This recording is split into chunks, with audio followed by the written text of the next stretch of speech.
This is the Almost Awakened podcast, a no-nonsense approach to spirituality with your hosts, Brittany Hartley and Bill Reel.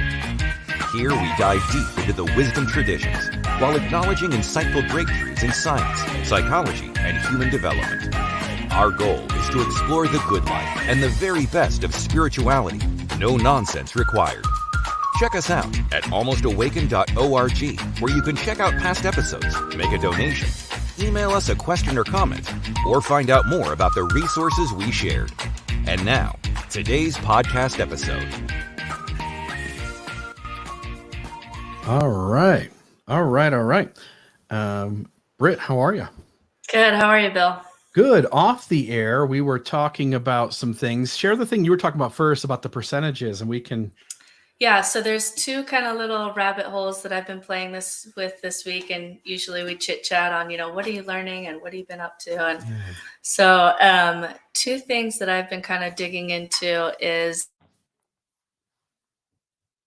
Richard Dawkins and Neil deGrasse Tyson talking about that they were reviewing this study where they were watching kind of like the percentage of religiosity.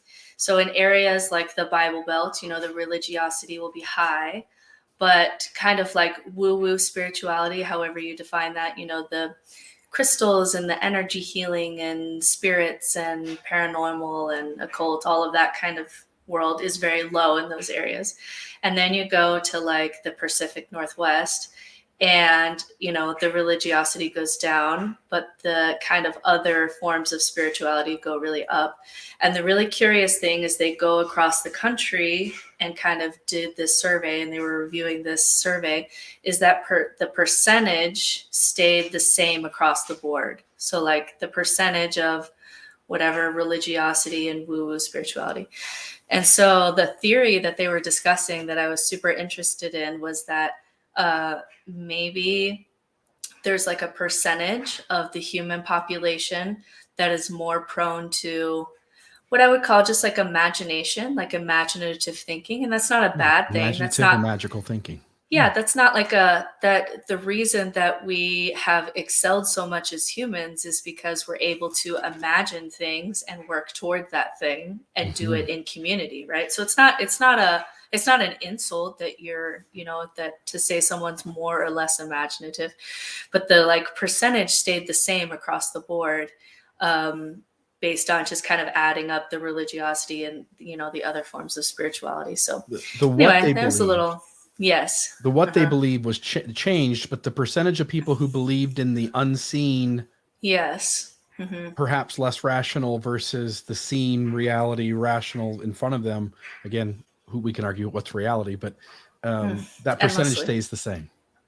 Yeah. So that was really interesting study, and really interesting to watch those two minds discuss it, because they have kind of different stances in atheism. Richard Dawkins is obviously a much more kind of stern atheist, much more harsh on religion, and Neil Tyson deGrasse is not as much so. So it was interesting to hear them talk about it. But yeah. And then what were you discussing this morning that was so interesting? Well, I was going to say, welcome to the Almost Awakened podcast. I'm Bill Reel. This is Britt Hartley, and we're just having a little bit of conversation. Our guest will be with us here in a few minutes, but we thought we'd just kind of open it up and talk for a minute about what's been going on. Kara Burrell, who is a TikToker, Nuanceho, who was on Mormonism Live maybe a month ago or so, we had a conversation about free will, and we were talking about whether there is free will or not, whether our choices are constrained to the choice that we make in a moment, even though there is the illusion of free will, right? We're inside our heads thinking we're going through pros and cons, and we are. And at the end of the day, like we go like, oh, I got these two choices. I could pick either one. I'm going to go with A instead of B, when in reality, B is probably already out of the question and A is already taken. And so just this morning, I did an interview with Scott Dyer from Rameumptum Ruminations, part of our Umbrella podcast. And we had about an hour and 10-minute conversation on free will, and just talked about it at length. And you and I were talking, make the point you made, because I chuckled. It's kind of funny about free will, whether there is a conscious choice happening or not. Yeah. So with free will, you and I have not podcasted yet, and maybe we will. Maybe we'll make it a project and go into it. But I have yet to podcast on free will because I genuinely can follow the arguments that we have no free will, and it makes sense to me, and I can get on board with it. But I don't understand it enough to teach it to someone else, or like there's really complicated questions about, okay, so what is the difference between choice and free will, and how are you defining these terms? And so that's just a message to me that if you don't know something well enough to teach it, you don't understand it well enough yet. Yeah. And so I follow the arguments, especially of course, like Sam Harris is really great in this space. And I'm so interested. What we were talking about is that space where your brain has already made the decision, but you're not in on the secret yet. That to me is fascinating. So there's that little period of time where your brain has chosen what it wants to do, and that conscious part of you is still not in on that information, and then it's given to you, and then we come up with all these reasons later on top of it. But that decision was made kind of in the dark, and that's what it's called. Like there's parts of our brain that are working in the dark. We're not aware of what's going on. Yeah. And so yeah, go ahead. I was gonna say, so that listeners understand, this started back in the 1980s, and even to this day, the research is held pretty consistent, where they are able to study when a person notifies, like when their reasoning says they made a decision, and we can tap into the brain with certain electrode sensors, and we can tell when the brain's made the decision. And there's about a 300 millisecond gap where your brain unconsciously, you're not aware of it inside your consciousness, in your reasoning of how you're going to make the choice. The decision's made unconsciously, and then 300 milliseconds later, it rises up inside your consciousness where you reason out you're going to do that thing. So if I pick, I'm going to go for Italian or sushi later today. The moment I pick, okay, that's it. I'm going to do Italian. 300 milliseconds earlier, my subconscious already made the decision. And so, as you pointed out, we're the last ones to know, aren't we? Yes. And I will say, I do think that there are healthier times to go down this rabbit hole. I think I went down this rabbit hole a little bit too early, because I do think that when you're deconstructing, so you're losing your sense of self and your beliefs and your morality and your family and your community, and all of that is deconstructing. I actually genuinely think that it's probably not the right time to go down the rabbit hole of whether or not you have free will, because there is some kind of psychological instability that can happen with that. It can be really disorienting. And so maybe I would say that's something we should go into maybe once you feel like you're a little bit more stable in your deconstruction, because it does have some psychological, especially if you're kind of experiencing this dissolving of sense of self, which happens when you deconstruct. It may not be the best tool for you at that time, but it's super interesting to learn about. And you're right. Like the data says that if you arrive at the conclusion there is no free will, there is no real choices being made, then the psychology behind it is that you'll have a more negative outlook on life. Excuse me. You'll have a more negative outlook on life. You'll be more apt to screw somebody over. You'll be more apt to be aggressive. So there are lots of negative connotations to arriving at that conclusion. And I would simply note that it doesn't have to be that way. It helps me, actually. I think I'm better because of it, only because I recognize that whatever tools I put in my tool bag today, it will directly lead to me showing up different tomorrow. Not that free will is there, but that I'm more likely knowing all that stuff to make active decisions to increase the amount of resources and tools I've got, It also can really increase compassion, right? Towards others, yeah. Instead of thinking that he should have done better or known better or all these things, it can just kind of help us to lead with compassion, that genuinely everyone's doing the best that they can in their life. And I think that that's generally true too. Yeah. All right. So I'm super excited we've got Cami, who's in the waiting room now, and I'm super excited to introduce what we're going to do today. You may bring her up? Yeah, bring her up here. There she is. Drinking Hi. Diet Coke. Drinking Diet Coke like a real Mormon. It's the true test, right? That's right. So this is my friend Cami Hurst. She's amazing. She has a master's degree in marriage and family therapy, postgraduate degree work in sex therapy, includes training in sexual dysfunction, sexual trauma, gender and orientation, problematic sexual behaviors, sexual education.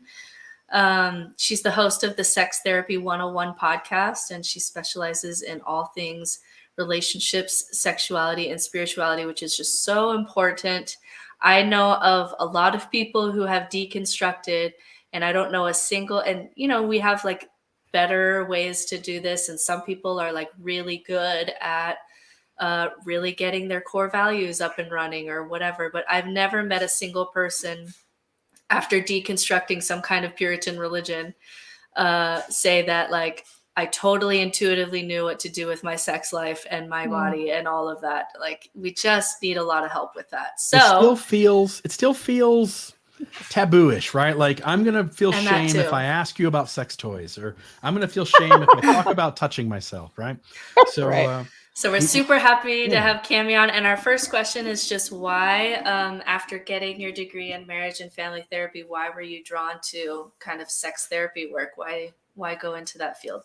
Yeah, well, yeah, thanks for having me. This is really fun. It wasn't that after I did marriage and family therapy, I decided to do sex therapy. It was actually the other way around. So I knew the end game from the beginning that my life's passion was going to be in sexual health. And that was the path that would get me there best. So,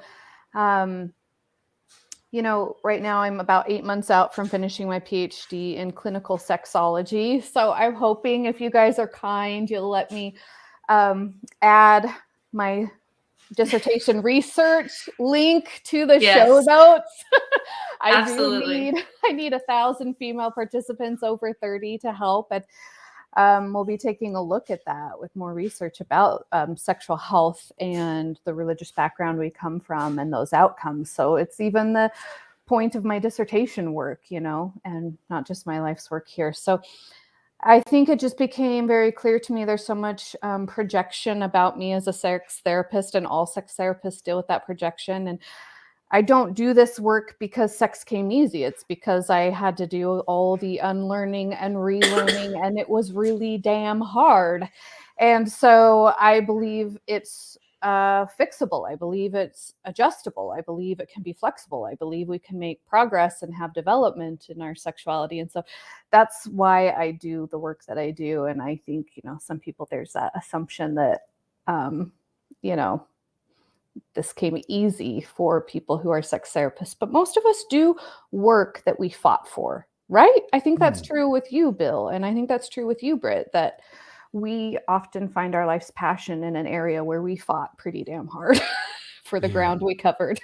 Yeah.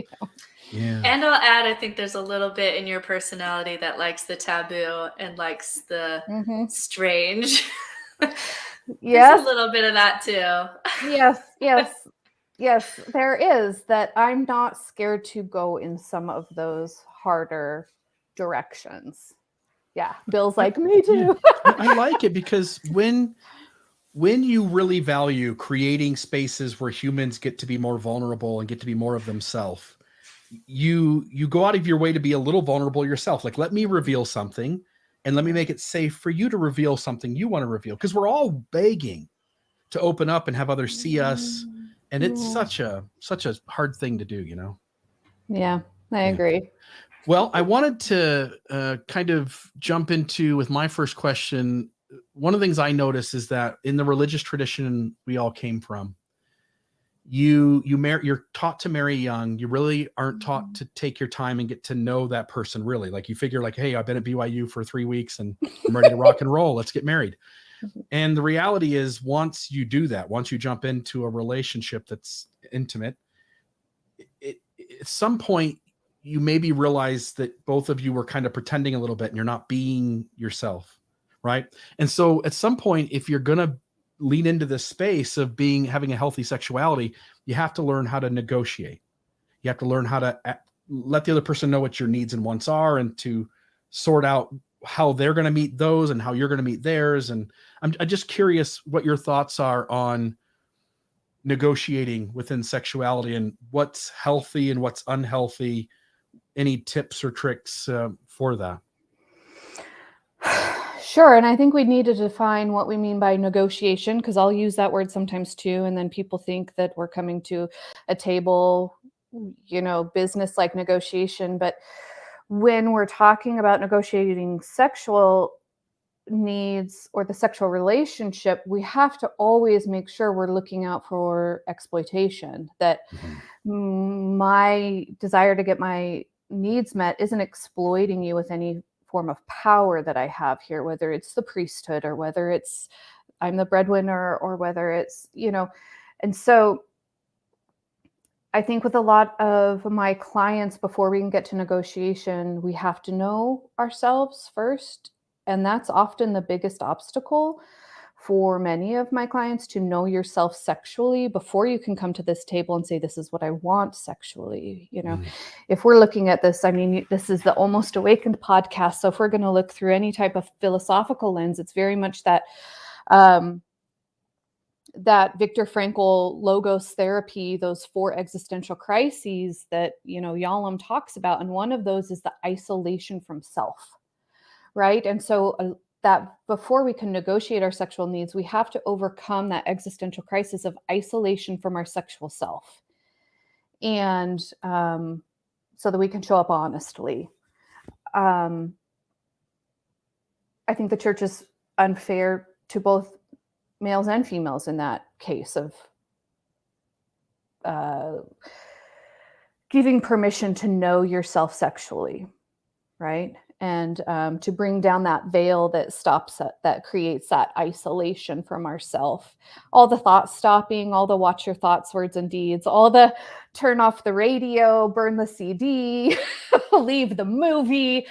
It takes a certain degree of, no, let's stay in the rated R movie and figure out what it was about that scene that you really enjoyed, that's true to your sexual personality. Because I can ask all my clients, I'm like, tell me about your social self. And they're like, well, these are the situations in which I thrive. And these are the situations that I don't really enjoy.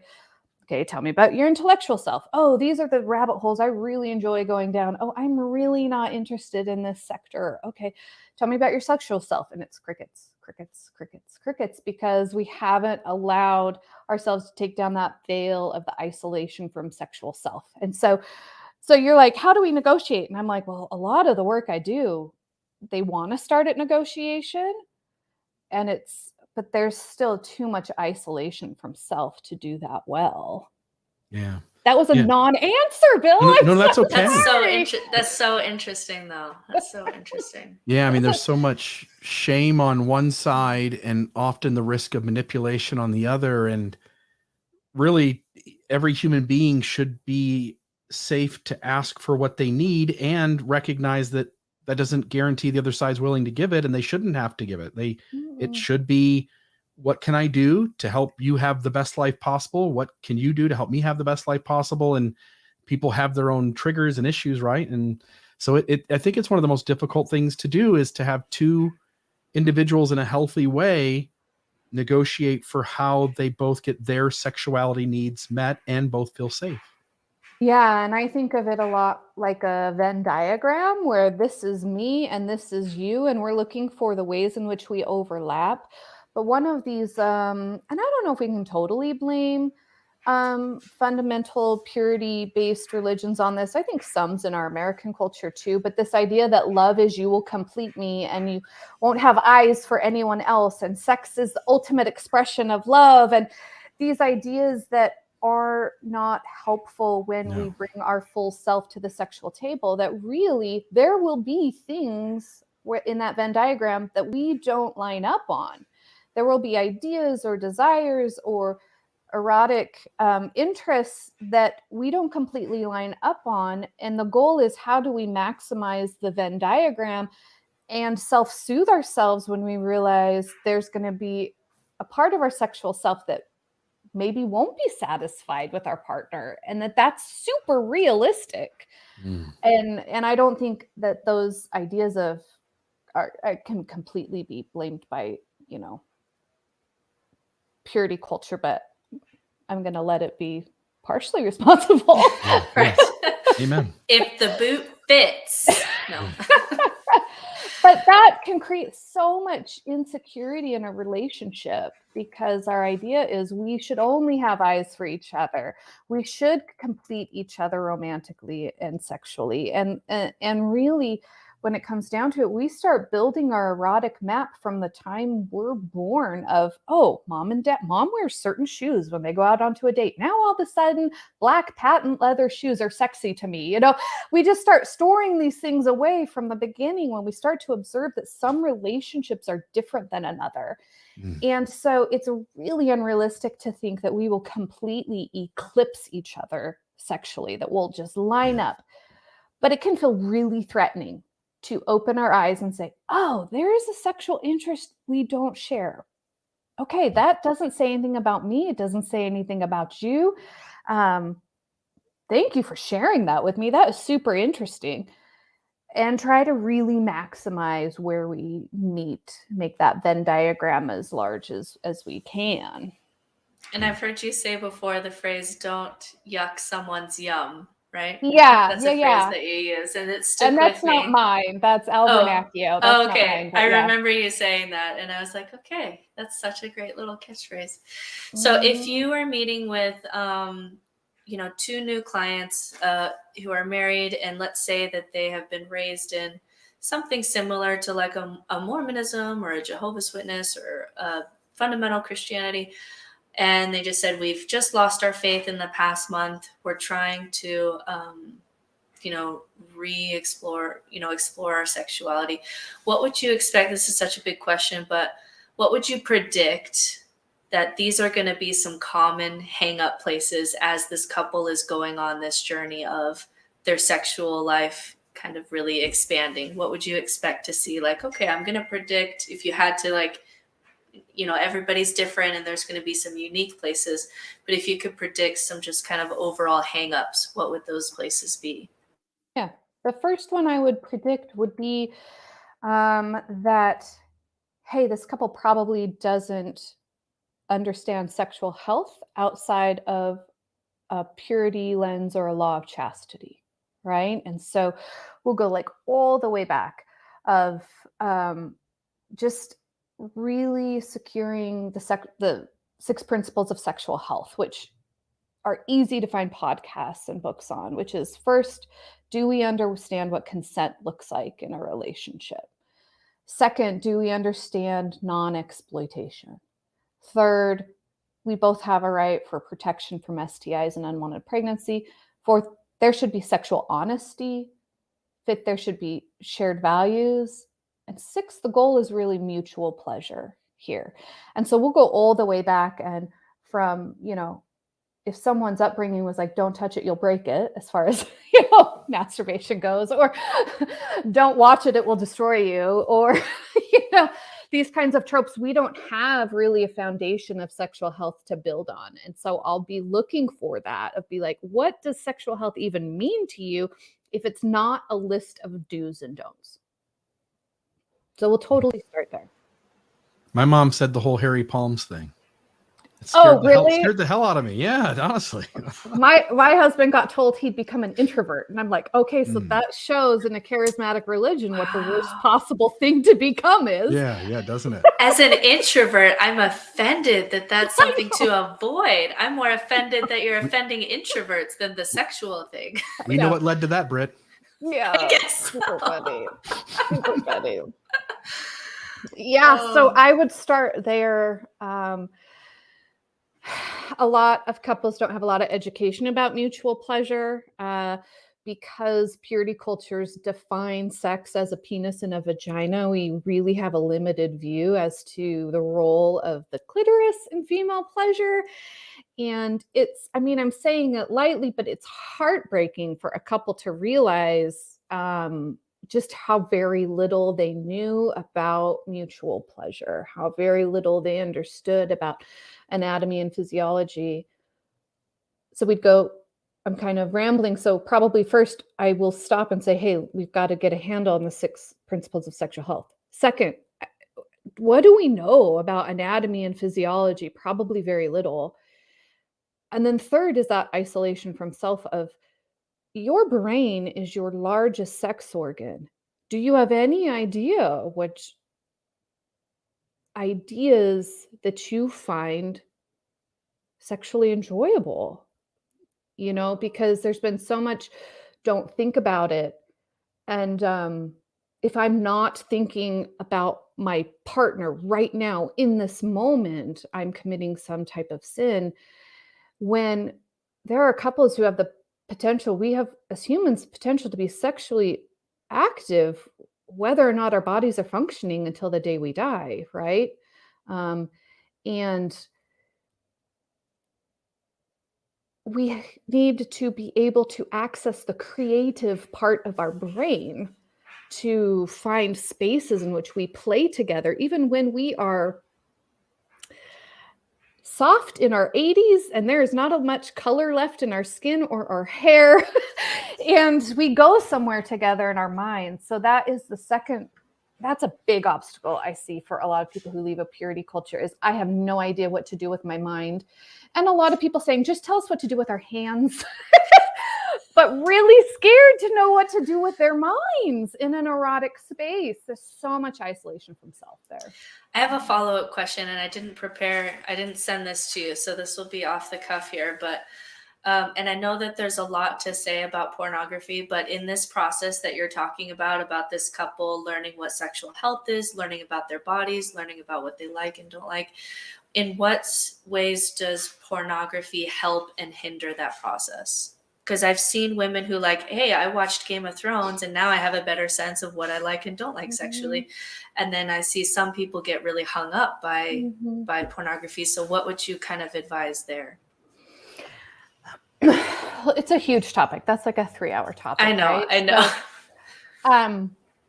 So what's helpful, if I'm looking at first the 6 principles of sexual health, what's helpful is there's a lot more ethical porn out there these days that is modeling consent, that's modeling mutual pleasure, that's modeling safe words, it's modeling the use of barriers and protection. That is awesome because in the past, if we're using porn for educational purposes, we're going to end up pretty disappointed, you know, especially just even in understanding anatomy and physiology. It's like, hey, that like 3-minute video might have taken 8 hours. They might have taken several hour breaks. What's happening might not be physically actually even realistic. And so porn as an education is not great. It's a form of entertainment that some enjoy and some don't. There are more ethical forms out there if we want to pursue it. And not everybody is participating in a trafficked industry. There are ethical movements being made.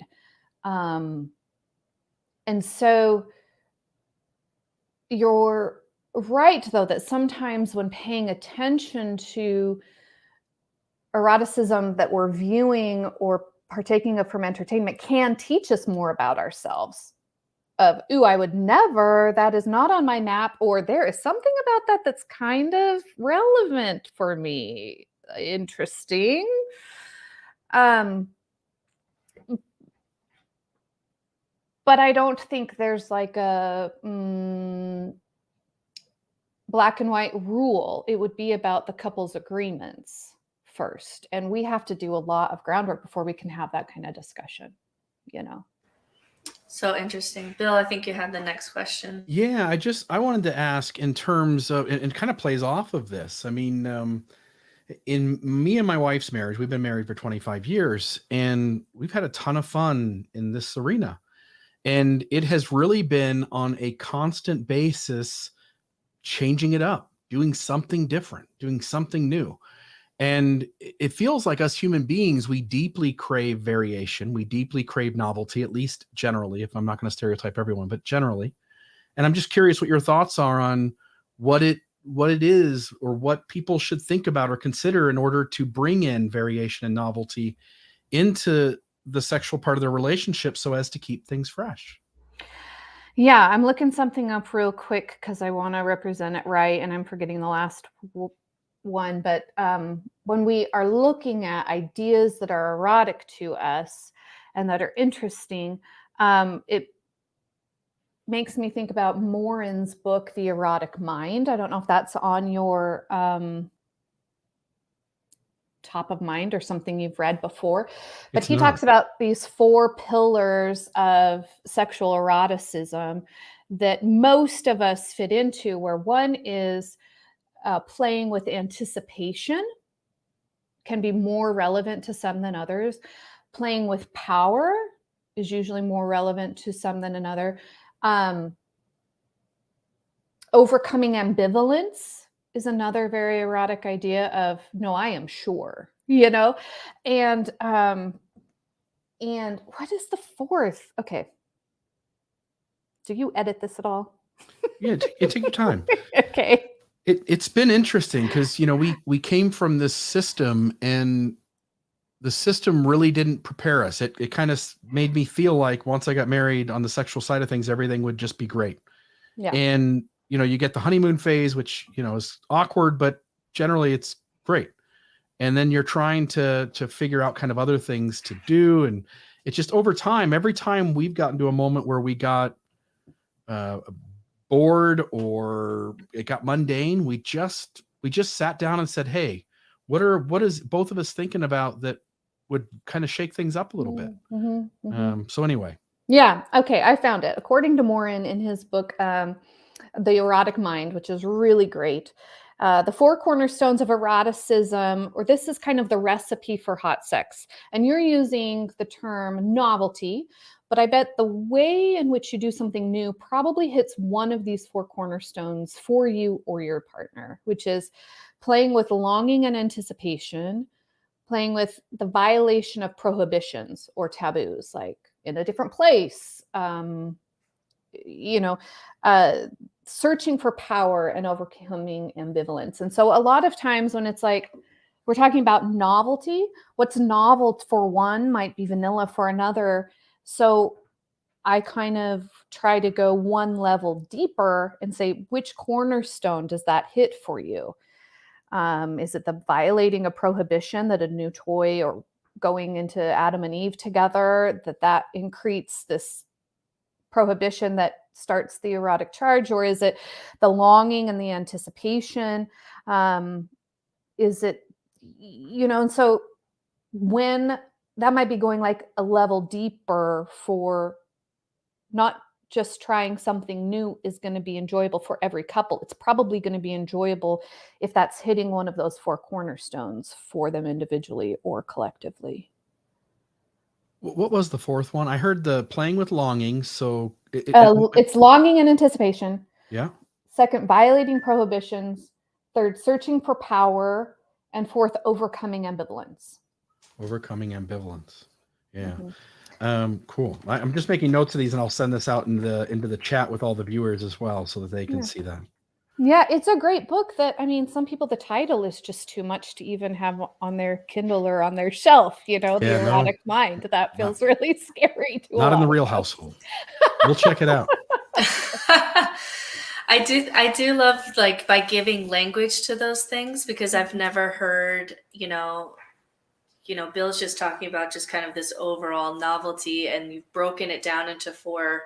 Mm-hmm. You've broken down the language more in a way that I hadn't heard before. And that just opens up just giving language to be able to communicate with. I just feel like that is so helpful to break down that language and what about this is erotic. And so that's really, really interesting and just so helpful for those communications. Yeah, and that's why you mentioned, someone just watching Game of Thrones, or in my office, my walls hear a little bit more about Outlander, actually. But, trying to bring down that veil of isolation from self, we'll have that discussion. Okay, what was it in this scene from these four corners? It's like, oh my gosh, I didn't realize it was this playing with this longing and anticipation. Like I couldn't breach time to get to you, and I wanted so badly through the stone, and it's like, okay, longing is there for you. That is super sexually relevant for you. How do we as a couple play with this idea of longing that can really get charged for you? I had to make a boundary with Outlander because my mother watches it at my house when the kids are gone, and I say, Mother, you're not allowed to watch this. I had to have a boundary of just like, I don't feel super sexually comfortable watching this scene with you, Mother. I'll just add a little tidbit about me that no one knows. Unless you've been to my house. When we bought the home we live in now, we bought it about the same time that we had left our faith system. And we, for the first time, my wife and I don't have to do art the way the church wants us to do art, right? And so in our master bedroom, we put several pieces of very sexy art on the wall. Nothing overly nude, because we wanted our kids to be able to walk in and not be too crazy. But we put art on our walls that tells you that this is an erotic space. Yeah. And something that we really get a kick out of. It really helps the mood. And that, I would say, would be overcoming that ambivalence of, no, we are claiming that this is part of who we are. We are not unsure about this. We, I would put that in one of those cornerstones of why it feels so satisfying to have decorated your bedroom that way. Love it. So interesting. So follow-up question, I'm just really curious about how this process works because Bill and I just talk a lot about spiritual growth and spiritual transformation, especially after deconstruction. That's kind of the space that we enjoy playing in. And so, we've talked a little bit about hangups for if a couple had left together and how that would work. But what would you expect common hangups to be if one of those people in the marriage is still kind of in the religious faith in the faith tradition? How would those conversations maybe go differently? And what are some other, I just sense that there's other minds to be aware of when the couple isn't leaving and exploring that kind of at the same time, because often one will kind of leave that narrative before the other. So what would you expect in that journey? Yeah. And I work with that dynamic quite a bit, and I enjoy it. My parents were a mixed faith couple, and so I have some experience with the world, and I find it really fulfilling to be able to treat each party as though we're walking sacred ground, even though the ground is very different in that transition, and I want to feel very safe for both parties when that's the case. And I usually don't get any objections from either party when we start talking about the sexual health principles, because I think it clears up that fear that if there's not for the strength of the youth, there's nothing, and so we really lay that groundwork to give a lot of security to both parties that outside of prohibitions, there still remain values to explore together. I mean, there's that fear that there's going to be this sexual free-for-all if we abandon our religious institution of choice, right? That's so interesting, because that's what's recommended for if you're trying to put your morality together. It can feel like if I leave this system, it's just going to be nothing, there's no right and wrong. So that's so interesting that model of you've got to create some order so that you can step forward into the chaos still applies for this space too. And the sexual health principles work. I can get a lot of buy-in from both people being like, no, this is no, this is important. And sometimes the party who's doubling down or enjoys participating in the more Orthodox faith, it can feel really calming to go, oh, okay, we agree on more than we thought. I mean, they're not really crazy principles. Most people can get behind them and the research, and that these are the principles that prevent sexual trauma, prevent sexual disappointment, and so we'll create some agreements together before we start exploring, so that there's enough security. Exploration in any relationship, you can only explore as far as you have trust to hold. Does that make sense? And so we have to create the trusting foundation before we can explore. And we'll have that conversation. And really soon after, we'll start having the then what does this mean conversation. The porn comes up really quick. And maybe even for the party who's leaving Orthodoxy, some grief at the loss of their adolescence and what they wish they would have gone through. That can be hard for the partner to hear, and I really try to soothe that over. If they are not making any requests, this is some grief, and this is theirs, because there's that fear of, do I have to now allow them to do all the exploration that they're grieving they didn't have the chance to in their 20s?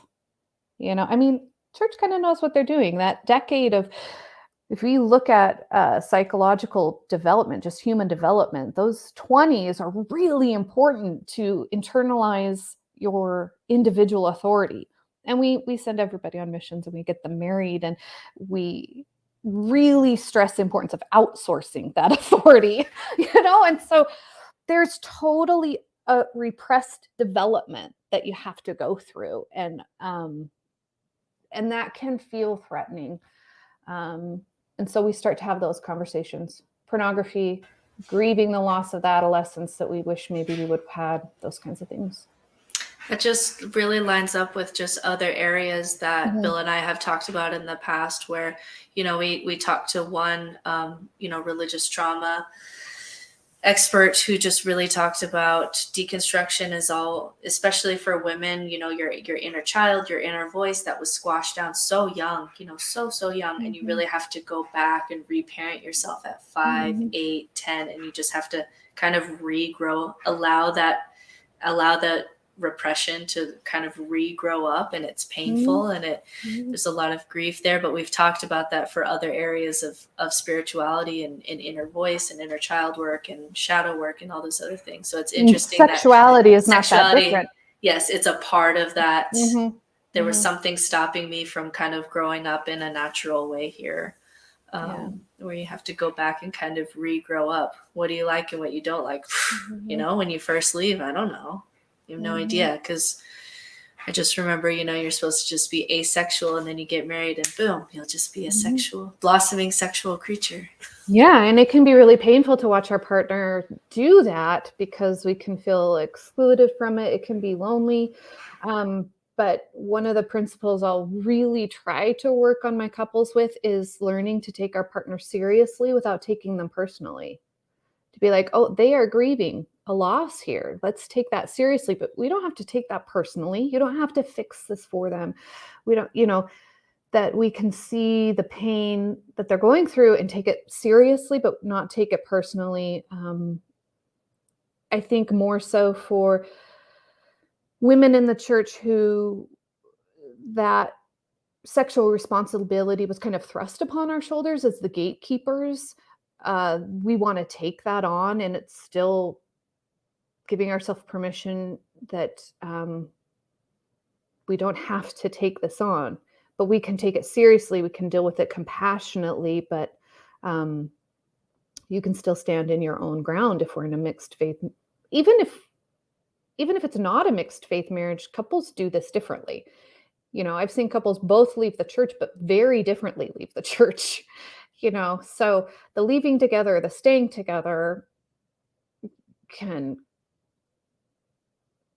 doesn't mean it's easy, I guess is what I'm saying. Yeah. I want to ask, and I'm hoping you'll push back against this. He's an Enneagram 8. We'll just Yeah, I'm a 3, so. Okay. Mhm. In relationships, passion sometimes really thrives in the space of turmoil and not getting along. Like, hey, we had a fight today and now we make up tomorrow. And it feels as though I've read a bunch on this and I've experienced it myself in my own marriage. When me and my spouse, as time has gone on, we learn how to cooperate better with each other, to be more, to compromise easier, to try to soften up things, not to fight as loud or as hard as we did in the past.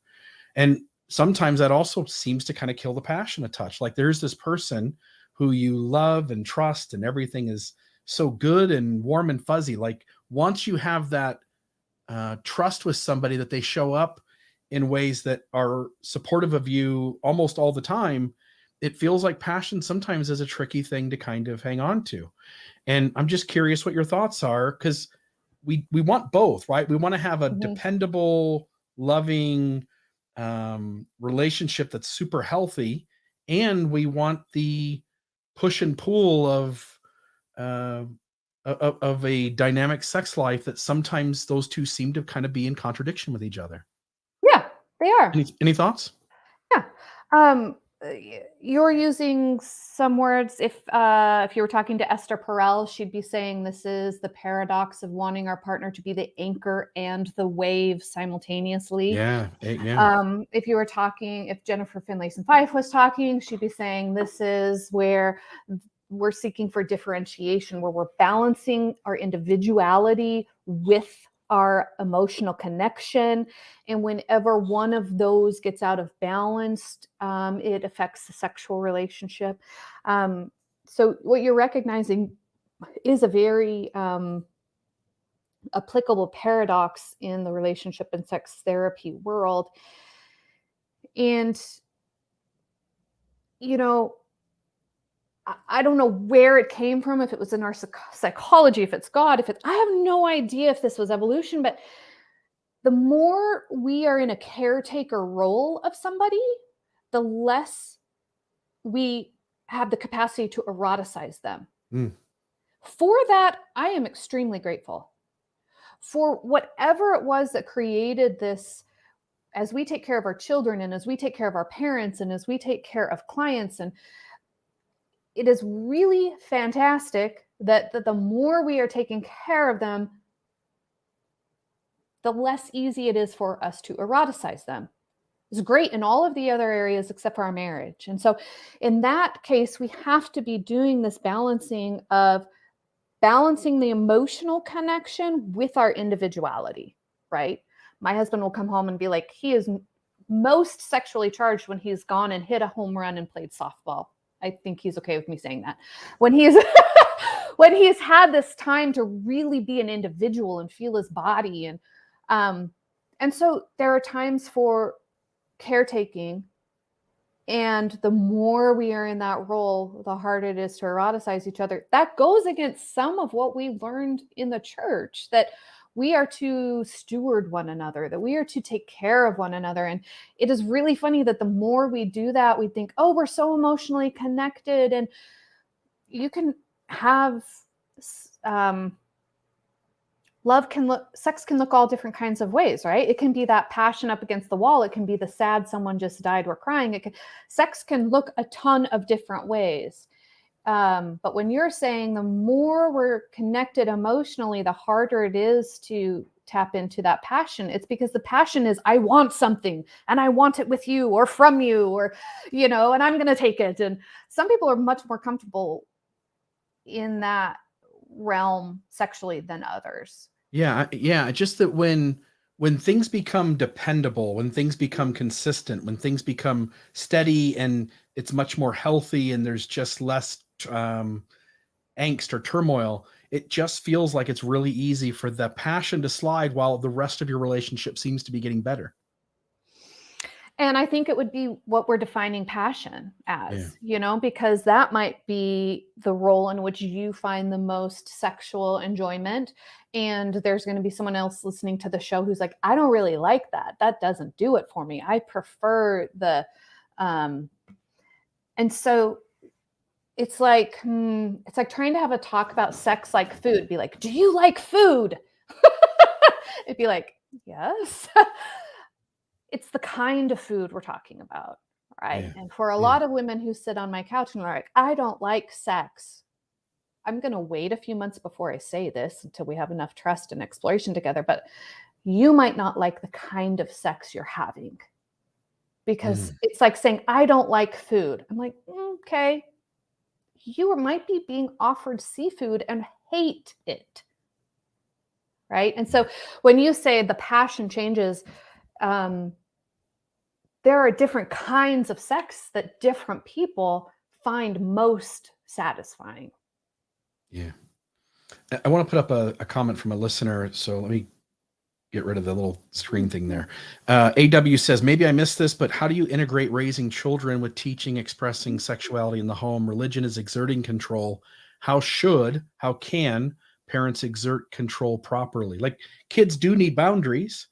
And yet we, walking that fine line of a parent of how you get your kids to at least understand the world at large without manipulating them or coercing them to be who they're not.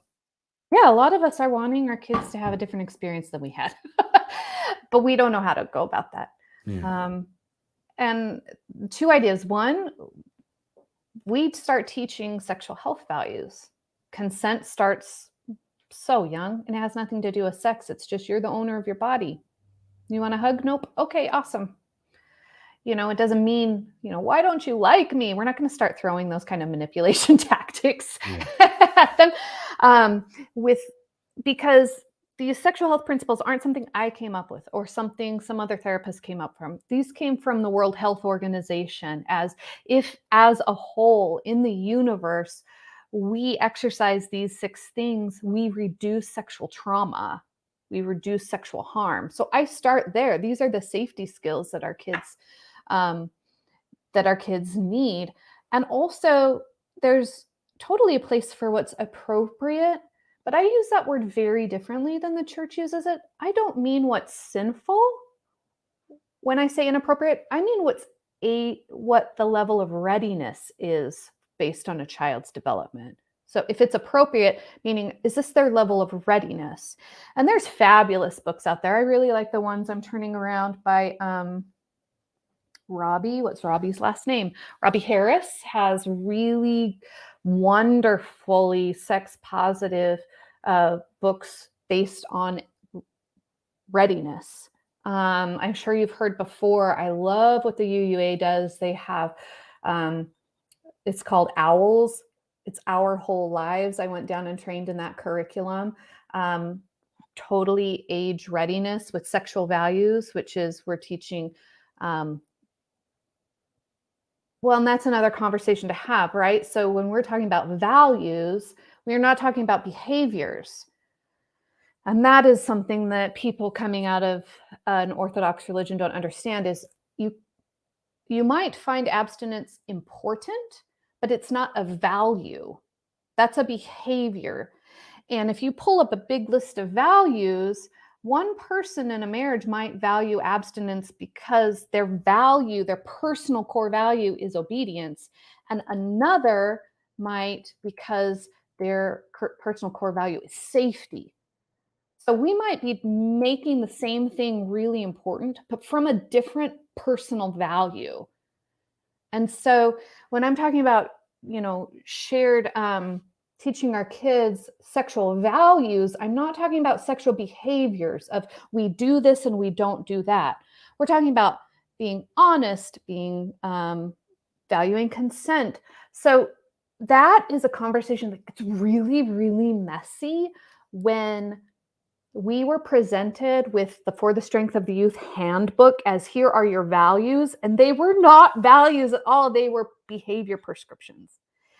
And so we have to back that up and be like, hold on, this is more than semantics. We have to agree on what this word is. But there's a ton of great resources for how to teach sexual values, not behavior prescriptions, to our children in the way that is appropriate, not sinful, but age ready.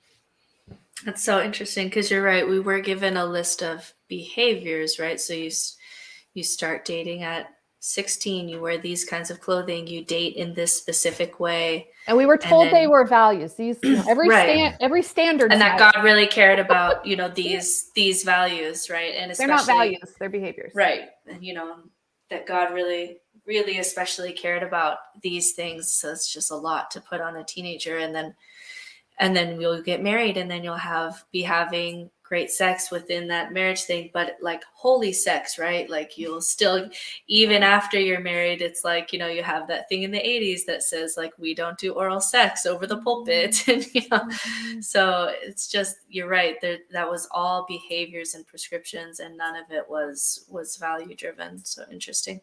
So I have a question about swinging, which is kind of, something that I just hear a lot about as people are deconstructing. There are groups, post-Mormon groups, where, they'll want to explore alcohol and want to explore these new kind of friends who are also deconstructing. And then before you know it, the alcohol is in the hot tub, and then we're making out with each other's wives. And there are people who specifically have not joined like the post-Mormon group that I run in Boise, that you've presented you did a sexual presentation for us, which was so lovely. But there are people who specifically didn't join that group because they were afraid it was a swingers group. And I'm hearing about groups in Utah who have kind of gone that direction, and they're kind of post-Mormon group and exploration. So when you're talking about adding a partner or exploring other partners in a marriage, how are you seeing people do this wisely, and how are you seeing this become train wrecks? Yeah, because both are possible. Yeah, I've seen both. I do. It is possible. I think, I'll talk with my couples who are exploring the possibility of practicing consensual non-monogamy about the motivation. Some motivations are better than others. Some motivations are more helpful than others. Some of it is rooted in that mourning the loss of their adolescence, right? Some of it is we really are not compatible. As much as we've tried, we're getting very little overlap in the Venn diagram. Right. And so there's a lot of different motivations. But I think those who are interested in opening the marriage in some form of consensual non-monogamy, the first principle of it going well or not is whether or not it was consensual. I'll see some people say, oh, we opened the marriage. I'm like, that sounds a lot like an affair. I don't know how consensual that was. Did you have agreements? Did you have boundaries? Did you talk about, and it's, so that's some of the conversation I'll be having. Another conversation we'll be having is these sexual health principles, as people will run headlong into something they wish they had without the communication skills for it to go well. Sexual communication skills are really important. And without the sexual values here of these 6 principles, and run headlong into creating some issues for themselves. And they create issues for themselves not because they've opened the marriage, but because they had no education about how, why, or what to do it well. If there's anything we can learn, we're having a very heteronormative conversation right now, but if there's anything the heterosexual community learns well from the queer community and also from the kink community is how to practice consent and how to negotiate in a healthy way, where you're not going to go to a sex dungeon and it's a free-for-all. You're going to have like several hours of instruction before you're allowed to play. You're going to have to fill out a form of consent of Will there be penetration, and what kind? Will there be mouths involved? And there's all this negotiation of yes to this and no to that. And if you break those rules, nobody plays with you any longer. There's so much focus on integrity in these communities that we can learn from as heterosexual couples. So many times where they're not practicing sexually, even in a marriage, with very much integrity. They're not sticking to their agreements. They're not practicing consent. They're not, if this sounds a little unsexy, but I always like to bring it back to food because it makes a lot of sense. If we're going to make dinner together, analogous to have sex together, we're probably going to talk about what we're going to make. Otherwise, if it's all nonverbals and mind reading, I'm like, okay, my husband grabbed the lettuce. I think we're doing a salad. Okay, I will grab the other salad ingredients. I turn around and I'm like, oh, crap. That does not look like a salad. I have no idea what he's going for. And we're living in our heads and we're mind reading, and there's so much anxiety, and we don't have the communication skills to say, nope, I felt like a burger. Do you want to make that with me? I'm like, okay, the lettuce, I started shredding it like for a salad, but you want a big leaf to go on your burger, that those skills matter whether we're opening the relationship or not. And we just don't have them. That's so interesting. It's something that you mentioned before when you were doing your presentation with our Boise group of how good the queer community is about saying very early on in a relationship, like, what are you into? And how late that conversation comes for some of us heterosexual couples. I mean, there are people, including myself, that will be married 20 years before you ask someone, what are you into? Yeah. And some of it is that isolation from self, and anyone outside of the norm has had to face that incongruence and figure out who they are sooner and quicker than we have, because we get to pass as normal, right? Right. So some of it is that isolation from self. Some of it is that communication skills. Like, the difference between a kink and a fetish is a fetish, it's required for there to be arousal. And in Puritan worlds, there is almost a fetish for penetration, where something has to be penetrated, either a vagina or a mouth or an anus, in order for this to be a sexual encounter. It is very possible for people to be into a lot of sexual activities and not enjoy penetration. But that was the very definition of sex that most of us were given. Sex is a penis and a vagina, and it almost has now become that has to happen for it to quote unquote count, which I'm like, okay, we've created a fetish, a penetration fetish in most of the heteronormative religious communities. And for some people, that just isn't what they're into. Do you remember the numbers? You said some number of the percentage of, if it's a first time sexual experience for a heterosexual couple, the woman will orgasm. It's like 20%. But if it was a woman and a woman, it was like 80%. Do you remember what that was?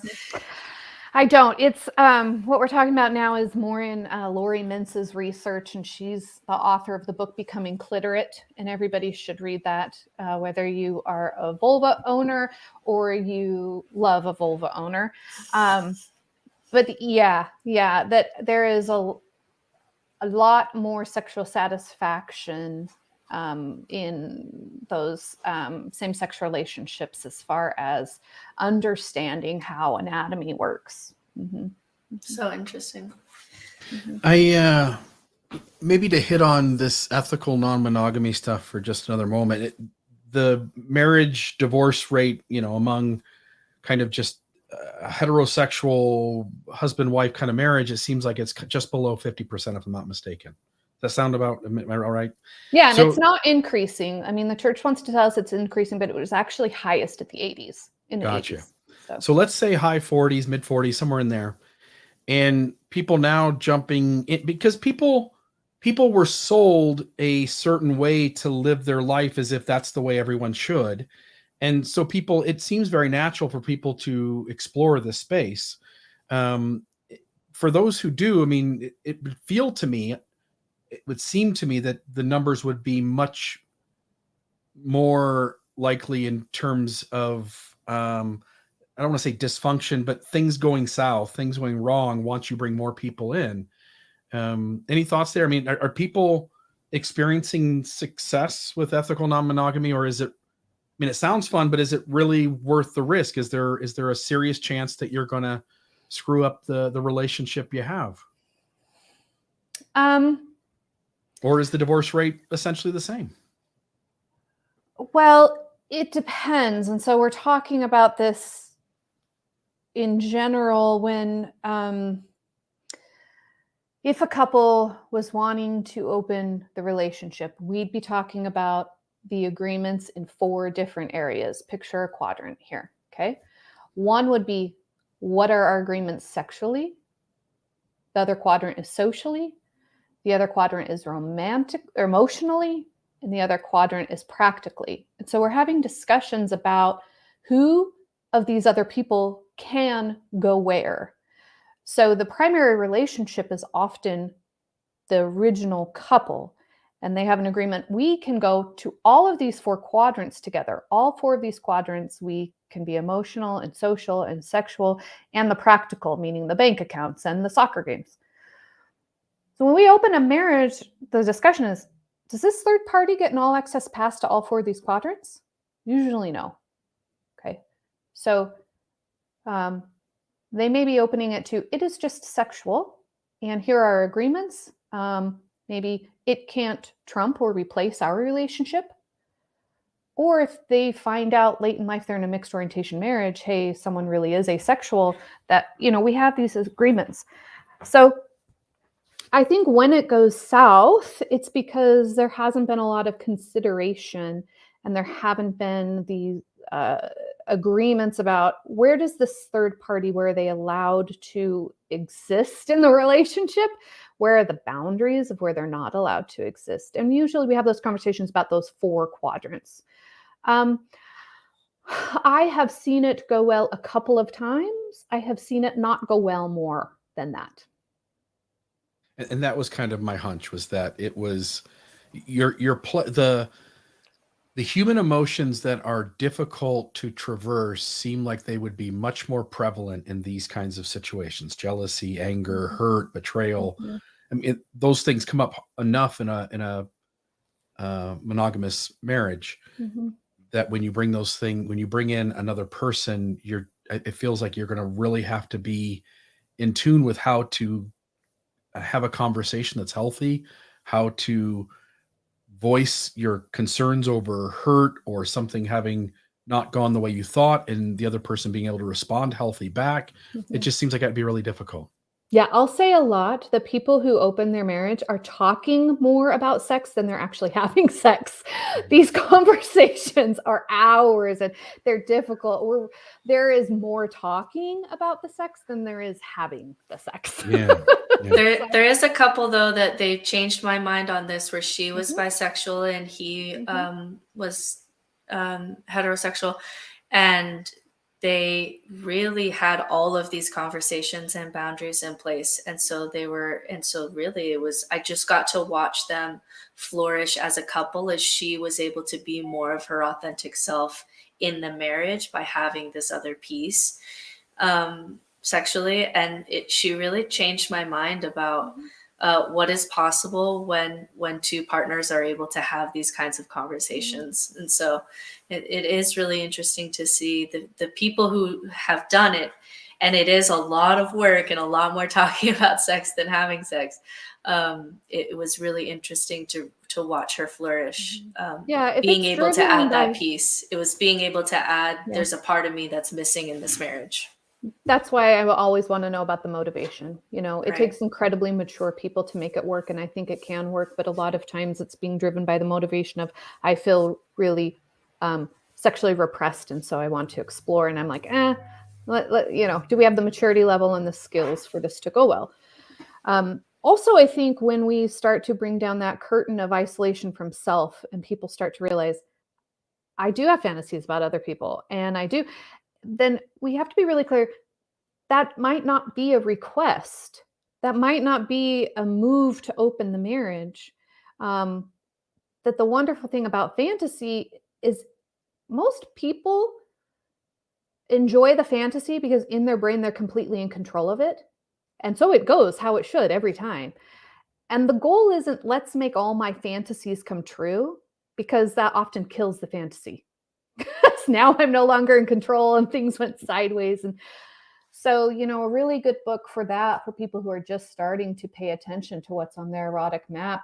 Non-monogamy might be on their erotic map as a fantasy, and it not need to be lived out to be fulfilling. A fabulous book about that is Lane Miller's book, Tell Me What You Want. And he talks about the role of fantasy, and some of the beauty is keeping it mental, but playing in that mental space with our partner, and how to do that safely and sanely and within our value system. But some people think, oh my gosh, they've got this fantasy, we have to make it come to life. It's like, not necessarily. I have a super off the wall question that I definitely didn't give you in advance. Awesome. That I would only ask someone like you. So I love this show. I don't know really why I love this show, but I love this show called 600 Pound Life. Okay. Is it very the sisters? interesting? No, it's not the sisters. Okay. Sisters, just that kind of, because they go into their trauma, and I'm just super into any kind of like human dysfunction show, like Intervention or My Weird Addiction, 600 Pound Life. For whatever reason, I'm drawn to these shows. I'm really interested in how people will attach onto something early on and how they get stuck there and how they maybe get out of it and all of that. And often in that show, there's definitely trauma. There's never been a 600-pound person on the show who did not have some kind of trauma where food was soothing in that trauma. But there's often a sexual thing going on where they get bigger because of like a feeder relationship where someone is feeding them because it turns them on sexually. And I really I'm interested in sex and why. And I can understand, okay, I understand why that turns you on, or I can get there. I can understand why that's hot, or at least why that would be hot for you. And I genuinely just want to understand, why would watching someone feed themselves be sexually arousing for someone? And I've never understood maybe why, what is the pillar that's being hit for that person? I've just never understood that sexual arena. Anything? It's probably one of those four, if you were asking Maureen, was could feel powerful. And it could be violating a prohibition of we should not be eating this, And so probably one of those four. Yeah. So interesting. Yeah.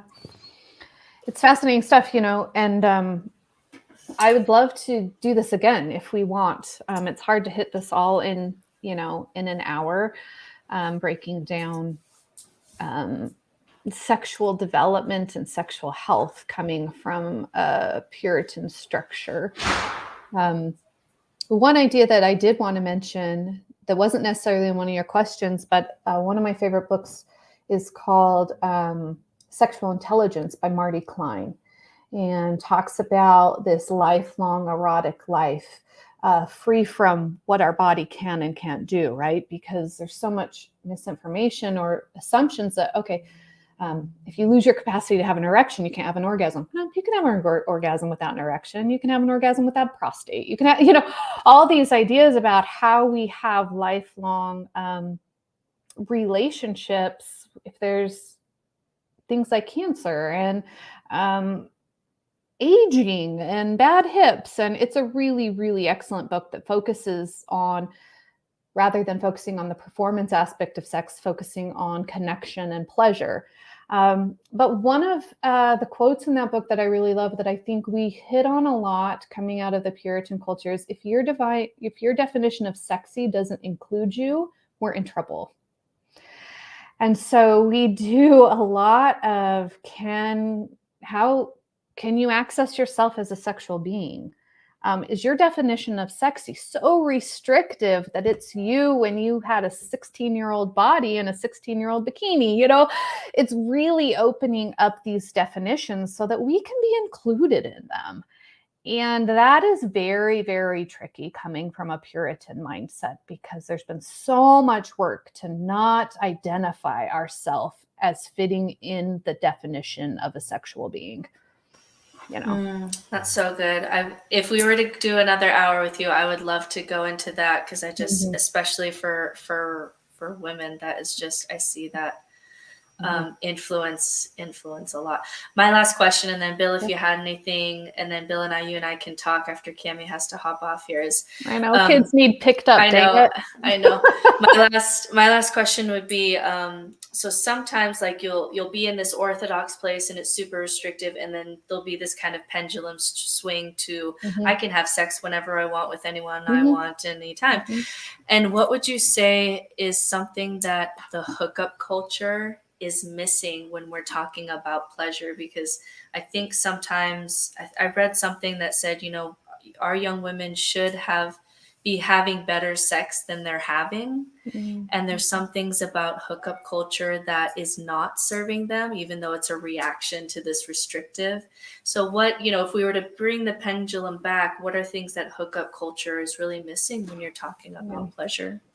Yeah, what you'd want to read is the book Girls and Sex and the accompanying book Boys and Sex by Peggy Ornstein. And she did a fabulous research study with college cohorts looking at sexual pleasure, and found not only is there a huge orgasm gap, there's a huge pleasure gap there for young women. That and a lot of the hookup culture is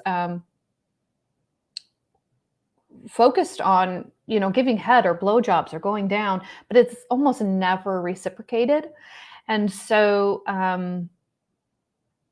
it's really interesting to look at who gets what out of hookup culture. And what the girls say they're getting is some status and some power. Well, the men it's image. That's right. The boys get the status, the girls get the image. So they're trying to control their image of I'm sexy enough, but not too sexy. And there's always balancing this line of being not too much, but also not being enough.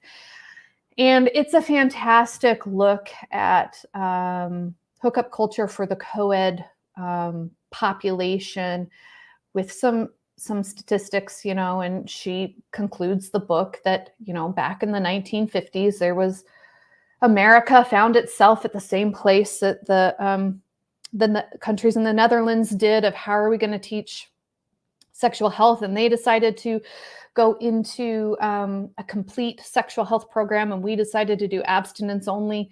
And now you look at, how many years later are we? 60, 70 years later, our population is so unsatisfied, and theirs is, they have lower unwanted pregnancies. They delay sexual experiences by several years. STD rates are really low, and parents are much more open to talking about sexuality. And if you're going to do it in my home. And how was it for you? Instead of it's in a bathroom at a fraternity that's filthy. And, there was just this moment in time when you can see two countries choose a different path. And we can look out now and realize comprehensive sexual education was beneficial for everyone.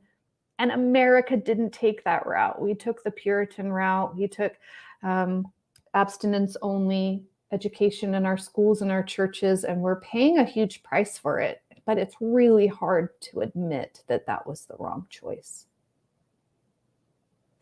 I didn't have anything else. Bill, did you have any questions? I know Cami has to go soon. Nope. Okay. So, Cami, we will let you go.